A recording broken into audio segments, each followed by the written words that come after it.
Hello guys, இன்னைக்கு இந்த வீடியோவில் நம்ம எதை பற்றி பார்க்க போகிறோம் அப்படின்னா,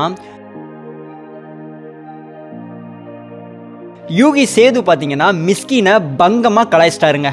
அதை பற்றி தான் இந்த வீடியோவில் பார்க்க போகிறோம். வாங்க வீடியோக்குள்ளே போகலாம். நடன இயக்குனர் பிருந்தாவை தொடர்ந்து தற்போது ராதிகா மாஸ்டர் ஒரு புதிய படத்தை ஒன்று எடுத்திருக்காங்க. கபாலி படத்தில் ரஜினிகாந்தின் மகளாக நடித்த சாய் தன்சிகாவை வச்சு ப்ரூஃப்ன்ற ஒரு படத்தை எடுத்திருக்காங்க. இந்த படத்தோட இசை வெளியீட்டு தாங்க சமீபத்தில் நடந்தது.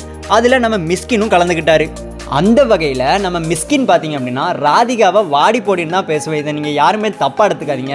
எனக்கு மேடை நாகரிகம்லாம் பெருசாக தெரியாது, இப்படி வழக்கம் போல் அவரோட பாணியில் மிஸ்கின் பேசியிருக்காரு. அதே நிகழ்ச்சியில் கலந்துக்கிட்ட யூகி சேது என்ன சொல்லியிருக்காரு அப்படின்னா, இப்போ இருக்க சுச்சுவேஷனில் சினிமா பார்த்தீங்கன்னா ரொம்ப மோசமான நிலையில் போய்கிட்டு இருக்கு. 300 படம் ரிலீஸ் ஆகுதுன்னா அதில் 30 படம் வெற்றி பெறதே ரொம்ப பெரிய விஷயமா இருக்குது. அதுவும் பெரிய டேரக்டருக்குலாம் பார்த்தீங்கன்னா சூப்பர் ஹிட் மூவிலாம் எப்படி கொடுக்கணுன்னே தெரியலை இப்படின்லாம் சொல்லியிருக்காருங்க. அதே சமயம் யூகி சேது மிஸ்கினை பற்றி பேசுகிறப்போ இவரோட சிரிப்பு ரொம்ப அழகாக இருக்கும், ஆனால் முகத்தில் எப்பவும் கோவத்தையே காமிச்சிப்பார். இவரோட கண்ணு ரொம்ப அழகாக இருக்கும், ஆனால் கருப்பு கண்ணாடியை போட்டு மறைச்சிப்பார். இங்கே பலருக்கு பார்த்தீங்கன்னா பகலில் சிவாஜிக்கும் எம்ஜிஆருக்கும் வித்தியாசமே தெரியாது, ஆனால் இவர் நைட்டில் கூட கருப்பு கண்ணாடி போட்டு ஊசியில் நூலை கோப்பார் இப்படின்னு பேசியிருக்காருங்க.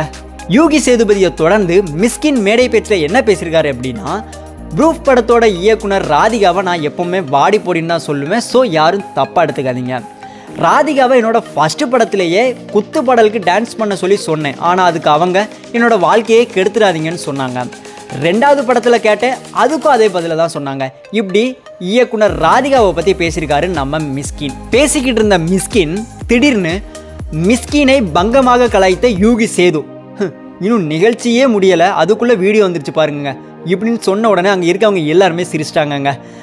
ஸோ பார்த்துக்கங்க, ஒரு நிகழ்ச்சி முடிகிறதுக்கு முன்னாடியே ஒரு சர்ச்சையான தலைப்பை வச்சு எப்படி யூடியூப் சேனல் ஒர்க் பண்ணுறாங்கன்ட்டு அப்படின்னு நம்ம மிஸ்கின் பேசினாருங்க. மாஸ்டர் ராதிகா டைரக்ஷனில் சாய் தன்சிகா நடிச்சிருக்கிற ப்ரூஃப் படத்துக்கு பார்த்தீங்கன்னா நிறைய பிரபலங்கள் ஆதரவு தெரிவிச்சுட்டு வந்துகிட்டு இருக்காங்க. ஸோ பொறுமையாக இருந்து பார்ப்போம் இந்த படம் எப்படி இருக்குன்றத. ஜெயிக்கிற வரைக்கும் போராடுவேன், அந்த மன உறுதி எனக்கு இருக்கு. இதை பற்றி நீங்கள் என்ன நினைக்கிறீங்கன்னு கமெண்ட் பாக்ஸில் கமெண்ட் பண்ணுங்கள், வீடியோவை லைக் பண்ணுங்கள், உங்கள் ஃப்ரெண்ட்ஸுக்கெல்லாம் ஷேர் பண்ணுங்கள். அது மட்டும் இல்லைங்க, நம்ம சேனலையும் சப்ஸ்கிரைப் பண்ணிடுங்க, பெல் ஐக்கானையும் தட்டி விட்டுருங்க. அப்போ தான் நாங்கள் போடுற ஒவ்வொரு வீடியோவும் உங்களுக்கு நோட்டிஃபிகேஷனாக வரும்.